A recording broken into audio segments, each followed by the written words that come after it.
पश्चिम ओडिशार प्रसिद्ध पुण्यपीठ गंधमार्दन पर्वतर पाददेशर थिबा नृसिंहनाथ पीठरे महाप्रभुଙ୍କ जन्मोत्सव तथा बैशाखी मेला अवसर में चली विश्वशांति महायज्ञ पूर्णाहुति पड़ा सह 5 दिन में 1,25,000 बीज मंत्र जप सह 12,000 आहुति दि शेष दिन में नृसिंह भगवान को दर्शन कर चतुर्पार्श्वे मंदिर परिक्रमा करा जायतिला। शेष अपराह्न 2टारे पूर्णाहुति होमभोग आलती और पुष्पांजलि दि जायतिला। पंडित डिग्रीधर देवता समेत 12 जन दक्ष पंडित मान द्वारा शांति श्रृंखला सह महायज्ञर पूर्णाहुति पड़ी। षष्ठ संध्यारे बैशाखी मेला कमिटी तरफ आयोजित सांस्कृतिक मंच ढोल निशान आदि वाद्यर ताले ताले दुलुकिथिला। नृसिंहनाथ स्थित मार्चार केशरी सांस्कृतिक मंडपठारे शेष संध्या सांस्कृतिक कार्यक्रम में मुख्य अतिथि भाव में ओडिशा सरकार स्वास्थ्य तथा सूचना और प्रजुक्ति विद्या विभाग मंत्री मुकेश महालिंग, परिवहन मंत्री विभूतिभूषण जेना, भटली विधायक इराशीष आचार्य, पद्मश्री हलधर नायक, श्री प्रीतम मेहर, सांसद प्रतिनिधि गोवर्धन भुए जोग देथिबा बेले सम्मानित अतिथि भाव मंदिर मध्यवर्तीकालीन ट्रस्टी देवाशीष सिन्हा, मंदिर ट्रस्ट कार्यनिर्वाही अधिकारी पुरुषोत्तम प्रधान जोगदे महाप्रभु पूजार्चना पूर्वक शेष संध्यार सांस्कृतिक मंचर आरंभ करथिले। राज्य संस्कृति विभाग 2 गोटी नृत्य सह 3 गोटी आंचलिक दल निज निज कला प्रदर्शन करथिले। एहा सह श्री श्री नृसिंह चरित और मूषिक दैत्य दरबार अंतिम दृश्य किपरि मूषिक दैत्य पहाड़ गुंफारे आत्मगोपन पई रहीगला और प्रभु श्री हरि विष्णु दैत्य और संहार पई मार्जार केशरी रूप धारण करी जगी रहिले एवं हरिकंद और जमुना कंदुनी किभली महाप्रभु को पाइले ताहा मंचस्थ होइतिला।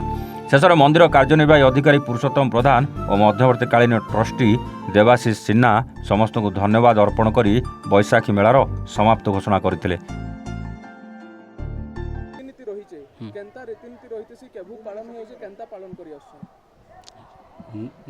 रीतिनीति बोले हरि जमुना जेनता रीतिनीति जेन अनुसार करिछन से अनुसार तो आम करूँ ना सेटा आगोल तो फलमूल कंदा कषा कुड़ी कर से हरि जमुना चलुले बेले सेटा कंदा कुड़ी जिते बेले जीते सेटा नरसिंह महाप्रभु सेन आविर्भाव होन सेन से महाप्रभु ताके किन हिसाब से पर्सनी होकर किन हिसाब तो कहीकर से महाप्रभु कहले मत स्थापना कर सेटा आनिक स्थापना कले तापर ताके फल मूल अनेक जिनिस ताके अर्पण कले। आमर परम सौभाग्य प्रभु नृसिंहनाथ जन्म उत्सव एवं प्रतिवर्ष भली एवर्षर बैशाखी मेला ये जोगदेवा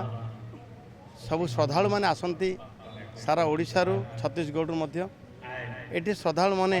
पापनाशिनी कुंडरे बुड़ लगाती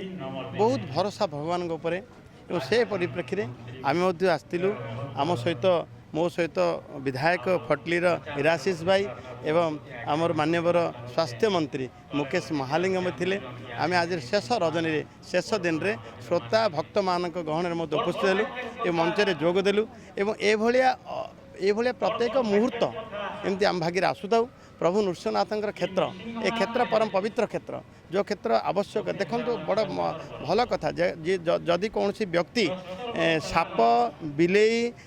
बा गोहत्यार दोष लगे तार निवारण ये गोटे कमिटी अच्छी मार्जार केशरी कोर्ट अच्छी अदालत से जो अपील कर मंदिर सफा केते दिन देवे आदेश देवे एवं पाप मोचन हम एभलिया गोटे संजोग गोटे संस्कृति प्रकृति एवं सब विमंडित क्षेत्र गंधमार्दन ये जो उपवेश अच्छा प्रभु आविर्भाव होती नृसिंहनाथ तांकर जन्म उत्सव आम जोगदेलु से आम सरकार को